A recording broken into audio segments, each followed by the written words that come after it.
बदलते भारत की नई पहचान अब केवल विकास परियोजनाओं, स्मार्ट शहरों या डिजिटल योजनाओं तक सीमित नहीं रह गई है, बल्कि अब देश की सबसे बड़ी प्रशासनिक प्रक्रिया जनगणना भी पूरी तरह तकनीकी और आधुनिक व्यवस्था से जुड़ती दिखाई दे रही है।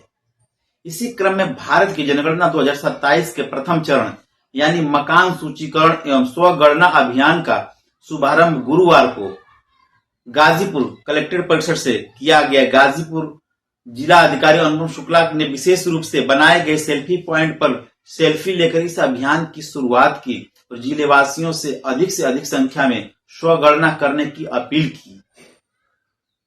कलेक्ट्रेट परिसर में आयोजित इस कार्यक्रम के दौरान प्रशासनिक अधिकारियों, कर्मचारियों और जनप्रतिनिधियों की मौजूदगी भी रही। जनगणना 2027 को लेकर लोगों में जागरूकता फैलाने का संदेश दिया गया।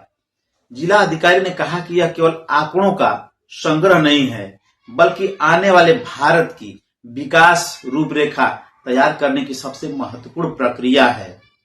उन्होंने कहा कि सही जनगणना ही सरकार की सही नीति और योजनाओं का आधार बनती है, इसलिए हर नागरिक की भागीदारी इसमें बेहद जरूरी है।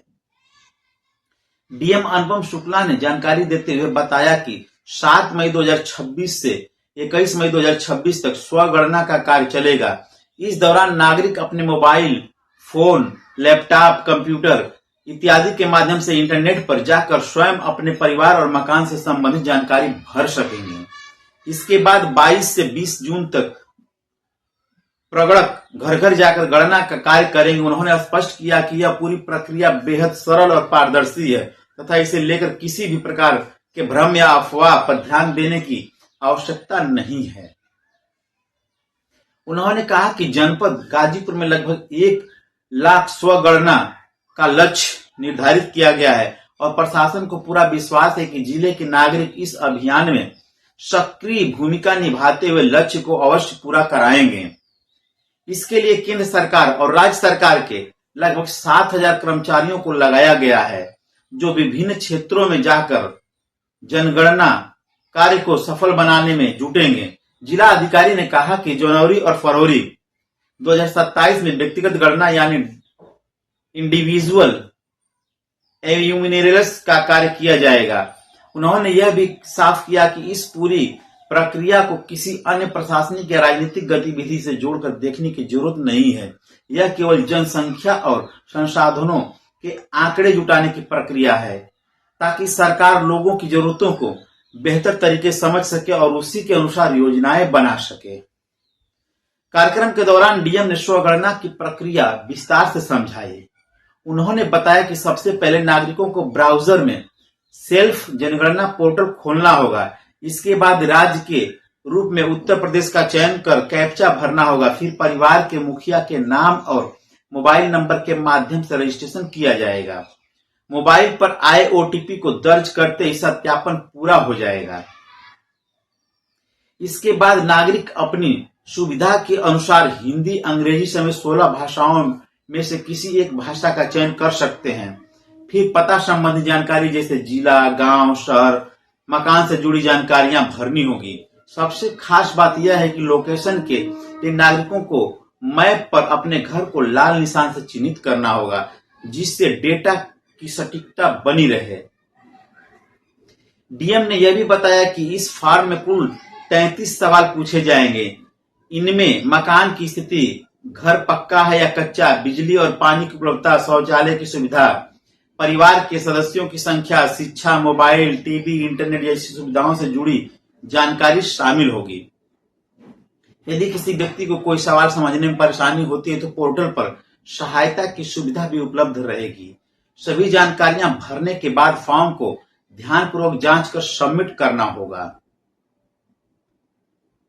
जनगणना की इस नई डिजिटल व्यवस्था को लेकर लोगों में उत्सुकता भी दिखाई दी।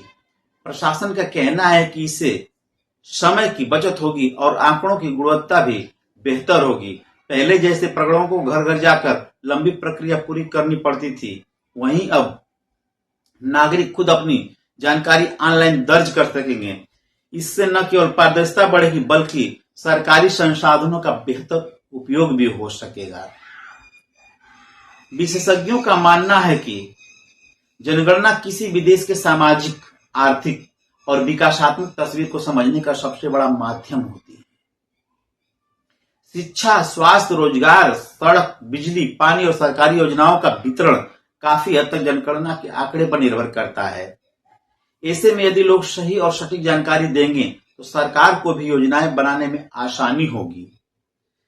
कार्यक्रम के दौरान मौजूद अधिकारी ने बताया कि लोगों को जागरूक करने के लिए जिले भर में विशेष अभियान चलाया जाएगा।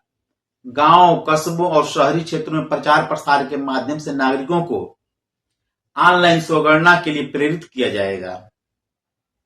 इसके अलावा स्कूलों, पंचायत भवनों और सार्वजनिक स्थानों पर भी जागरूकता कार्यक्रम आयोजित किए जाएंगे। गाजीपुर में इस अभियान की शुरुआत ऐसे समय में हुई है जब देश तेजी से डिजिटल इंडिया की ओर बढ़ रहा है। सरकारी सेवाओं को ऑनलाइन करने के प्रयास लगातार जारी हैं और जनगणना 2027 उसी दिशा में एक बड़ा कदम माना जा रहा है। इससे पहले कई सरकारी प्रक्रियाएं डिजिटल हो चुकी हैं और अब जनगणना जैसी विशाल प्रक्रिया का ऑनलाइन होना प्रशासनिक सुधार की दिशा में ऐतिहासिक पहल मानी जा रही है। देखिए, जनगणना का कार्य जो है आज 7 तारीख से लेके आगे चल रहा है और 7 तारीख से लेके 21 तारीख तक स्वगणना का कार्य चलेगा। फिर 22 मई से 20 जून तक जो है वो house to house, door to door जो है हमारे जो इन्यूमरेटर हैं वो जाएंगे और गणना का कार्य करेंगे। तो अभी का समय में मोबाइल के माध्यम से, कंप्यूटर के माध्यम से, इंटरनेट के माध्यम से स्वगणना का कार्य किया जा सकता है। जो वेबसाइट है वो se.census.gov.in है। इस वेबसाइट पे लॉगिन करके कोई भी व्यक्ति जो है अपने HLB को सेलेक्ट करके जो हाउस लिस्टिंग ब्लॉक्स बने हैं उनको सेलेक्ट करके अपना स्वगणना कर सकता है। हम लोगों ने जनप्रतिनिधियों को भी रिक्वेस्ट किया है और भी हम लोग जितने भी सरकारी कर्मचारी हैं उनको भी, उनके माध्यम से भी स्वगणना का कार्य को आगे बढ़ा रहे हैं। हमें उम्मीद है कि लगभग 1 लाख स्वगणना का टारगेट हम लोगों ने रखा है, तो 1 लाख लोगों का हम लोग स्वगणना करा लेंगे। इसमें लगभग 7,500 जो है हमारे कर्मचारी लगे हैं विभिन्न राज्य सरकार और केंद्र सरकार के, और उनके माध्यम से कराया जा रहा है। कितने चरण में चलेगा ये? अभी तो जो है वो हाउस लिस्टिंग फेज है।